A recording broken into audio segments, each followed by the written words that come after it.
Hey guys! So I want to apologize that my vlog this week is a little late. I've just been really busy trying to catch up on some other freelance work and trying to get ready for some interviews for other potential jobs. A lot's happened, so I've been progressing more and more with the freelance aspect. I got to go to a freelance meetup where a bunch of creatives who are obviously freelancers, they gather together once a month and we talk about different freelance aspects. Just what does it take to become a new freelancer? How do you do this, that? It's basically just a great way to meet, mingle, and then just kind of get some insight from different people from different backgrounds. And on top of that, I've been trying to progress more in the job hunt. I knew it was going to be a struggle, but it's a waiting game. It's just trying to plug yourself into the right places. It's more about building that relationship. But with a little patience and being a little resourceful, you should be able to find the right places to go. Now onto the actual content, which is food. I know you guys really like the food stuff, so that's what I'm gonna show you guys, more food. One dish that I was craving ever since I moved out here was I just wanted a good slice of pizza. My girlfriend suggested we go up to a place called Rocco's in Belltown. Not only do they have really good pizza, they also have some great salads, and I guess they're really well known for eccentric looking cocktails. So next time I go, I'll probably have to get a cocktail. For their menus, they actually take these old kids books, rip out the pages, and actually put the food menu inside. It's a very Seattle type of thing. After eating, we wanted a nightcap, so we went to a place called Imperial. So Imperial is Peruvian food. We didn't get the food because obviously we were full from Rocco's. Looks good, just wasn't hungry for it. The drink I got was called a Chilcano. In a way, it's almost like a Peruvian style mule. And then the other drink we got was a strawberry pisco sour. It's almost like the same drink, but instead they put a egg white foam on top. The egg whites was a little too strong of a scent, so it was a little hard to enjoy the drink. So one thing I wasn't expecting to happen was running into the global climate strike. As you've probably heard, there was a global protest for climate change. So one day when I decided to go downtown to go get some lunch and take some photos, I saw all these cop cars around and I was like, what's going on? I can see this line of people one block over marching all the way down to downtown Seattle. Well, I'm in Seattle, it's definitely gonna be a big deal. All right guys, so today I'm gonna head down to Pike Place, go get some lunch, and probably go take some pictures. Since it is end of summer, it's gonna be like a little bit of nice weather, so I better go now. But yeah, let's go find something to go eat. I don't know what to get yet. So something I forgot that's going on today is the March for climate change. So I'm gonna see if I can run into it real quick.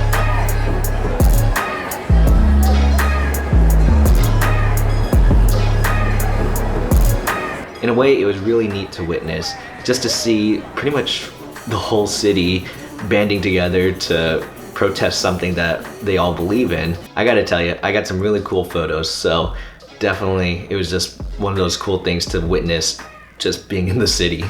After the climate strike, I ended up making my way to Pike Place and walked around the area to go take photos. I was getting kind of hungry, so I decided to go find a quick meal. And I found a place called Biscuit Bitch. I've been meaning to go ever since I heard about Biscuit Bitch. Finally had some time and decided, let's go get one right now. I have to say, those biscuits were bitchin'. The biscuits were nice and crispy, also very crumbly and moist on the inside. When I took a bite of the biscuit by itself, it just melts in your mouth, and I was like, wow, this is amazing. What I decided to do was actually get a bitch witch, which is just a sandwich. I really liked it. I'll definitely be back to go get myself another bitch witch. I found this little cafe called Coffee Tree. It's a really nice spot, definitely somewhere I can go and work. And the coffee selection was nice. I actually tried something called, I think it was a whole grain latte. When I tried it, it was like semi-sweet, but it had like a really nutty taste. And I assumed they just used like an oat milk. And of course I needed food, so I got myself a panini there. I got myself like a turkey bacon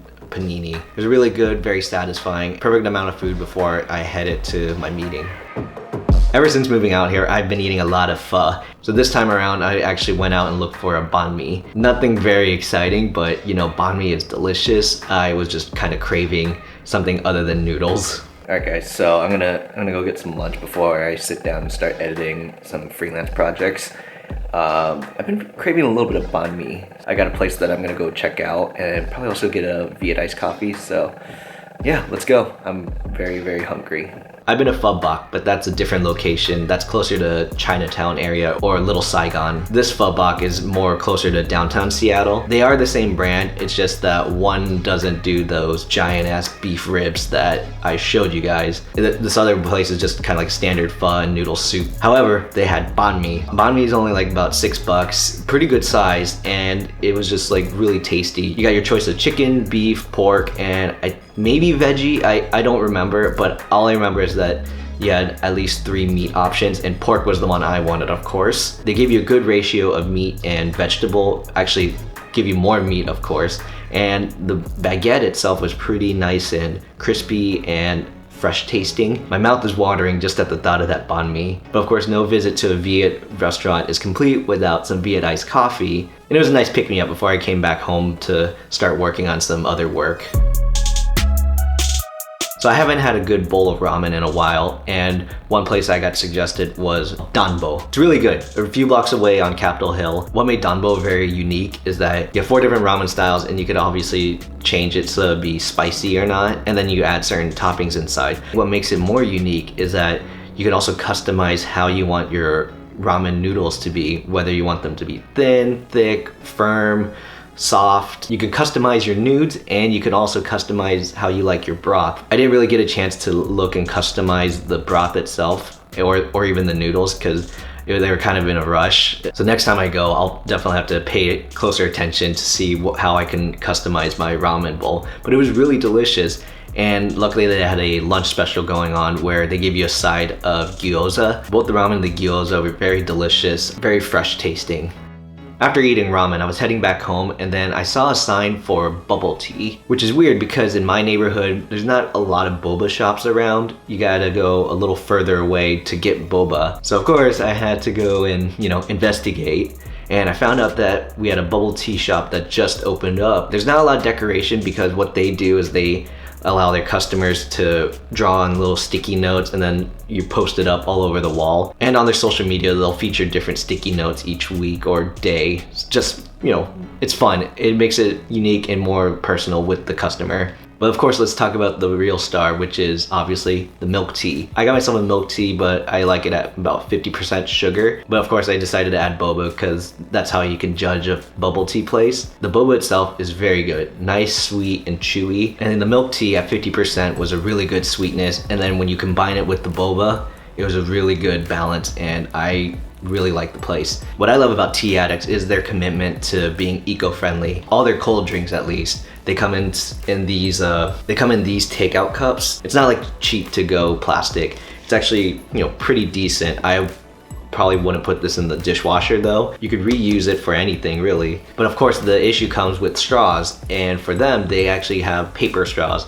Now that sounds weird, and I know some paper straws, they're really shitty, but these ones are actually really firm. It's like a higher grade of paper, I guess. The cool thing is if you bring this cup back, or I guess if you bring any type of like thermos or reusable cup, they give you 10% off your bill, which, that's pretty cool. At least, some kind of incentive to be a little green. I hit up this Chinese Vietnamese noodle place called Hue Kai Mega.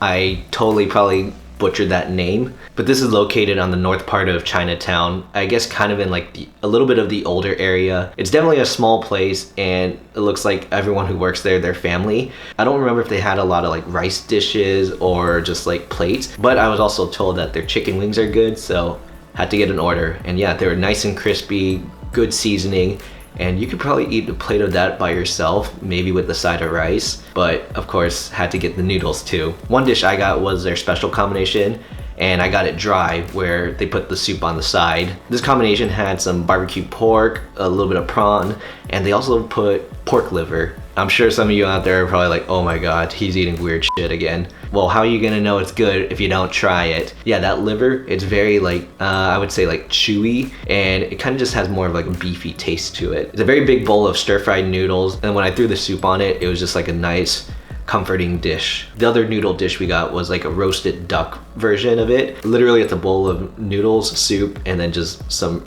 roasted duck on the inside. And yeah, that duck was very good. It's just one of those spots that you want to go to if you just want a little bit of like family comfort food. The final spot I hit that night was called R&M Dessert Bar. Essentially they only open for the evening time, which, I mean, being a dessert bar, yeah, you gotta be open for dessert. Small shop run by 2 guys, and their dessert was really good. We came in, got ourselves a tres leches cake. Sweet, decadent, nice and moist on the inside. And I also like it when the cake is cold, which I kind of wish I had like a little bit of an espresso to go with it. It was a little sweet where you need that coffee. All right guys, that's all I have for this video. Please excuse my tardiness, and I just hope you guys enjoyed. Please make sure to like and subscribe, and definitely like my Instagram channels. You'll definitely see a lot of content there. And until next time guys, see ya.